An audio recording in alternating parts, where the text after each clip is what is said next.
Hi, நான் doctor திவ்யேஸ்வரனா, மகளிர் மற்றும் மகப்பேறு மருத்துவரா ரேலா ஹாஸ்பிட்டலில் ஒர்க் பண்ணிட்டு இருக்கேன். இப்போ எப்படி ஒருத்தவங்களுக்கு வந்து எமர்ஜென்சியாக ஏதாவது பிளட் தேவைப்படுதுன்னா பிளட் பேங்க்ல இருந்து பிளட் வாங்குறோமோ, அதே மாதிரி பிறந்த பச்சிளம் குழந்தைங்களுக்கு சம்டைம்ஸ் அம்மாவுக்கு பால் ஒழுங்கா சுரக்கல அப்படின்னா நம்ம வந்து பிரெஸ்ட் மில்க் பேங்க் ஒன்று அவைலபிளா இருக்கு, ஒரு ஃபெசிலிட்டி.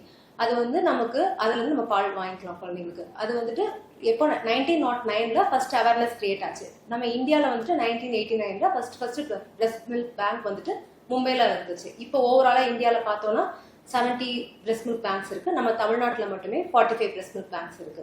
அதுல 35 வந்து கவர்மெண்ட் மெடிக்கல் காலேஜஸ்ல இருக்கு. ஸோ இப்போ அது யாரெல்லாம் வந்து யூஸ் ஆகும் அப்படின்னு பார்த்தோம்னா, சில குழந்தைங்க வந்து ரொம்ப வெயிட் கம்மியா பிறந்திருப்பாங்க. அவங்களுடைய தாய்க்கு வந்துட்டு புற மாசத்துல டெலிவரி ஆனால பால் சுரக்க முடியாம இருக்கும். சில குழந்தைங்களோட அம்மாவுக்கு வந்துட்டு ஏதாவது கேன்சர் ட்ரீட்மெண்ட்ல இருப்பாங்க, இல்லைன்னா ஆல்ரெடி பிரெஸ்ட் கேன்சர் தான் வந்து பிரெஸ்ட் ரிமூவல் ஆயிருக்கலாம். ஏன்னா சில குழந்தைங்களுக்கு வந்துட்டு அவங்க அம்மாவுக்கு வந்துட்டு ஹெச்ஐவி ஏதாவது எய்ட்ஸ் அந்த மாதிரி ஏதாவது டிசீஸ் இருந்தால் அவங்களால பால் கொடுக்க முடியாம இருக்கு அப்படின்னா அவங்கெல்லாம் வந்துட்டு இந்த மாதிரி பால் வாங்கி நம்ம டொனேட் பண்ணலாம்.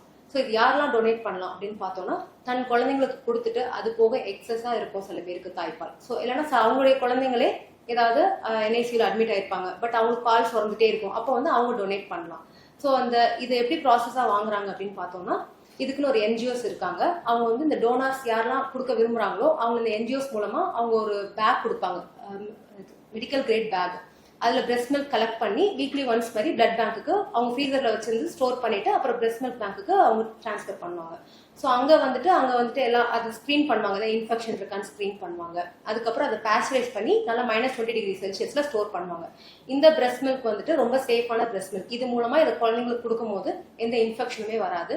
அது போக இதை வந்து 3 to 6 months வரைக்கும் நம்ம ஸ்டோர் பண்ணலாம்.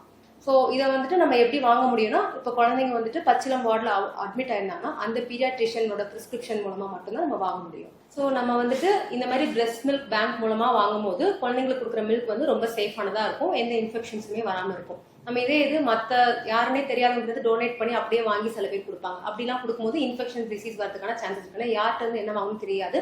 அது போக சம்டைம்ஸ் அவங்க ஏதாவது மெடிக்கேஷன்ல இருந்தாங்கன்னா அது பிரெஸ்ட் மில்க் மூலமா அது வந்து இந்த பாலில் கலக்கிறதுக்கான சான்சஸும் இருக்கு. ஸோ பிரெஸ்ட் மில்க் பேங்க் மூலமா வாங்குறது தான் வந்து பேபிஸ்க்கு ரொம்ப சேஃப். தேங்க்யூ. செய்திகளை உடனுக்குடனும் துல்லியமாகவும் தெரிந்து கொள்ள சப்ஸ்கிரைப் பண்ணுங்க.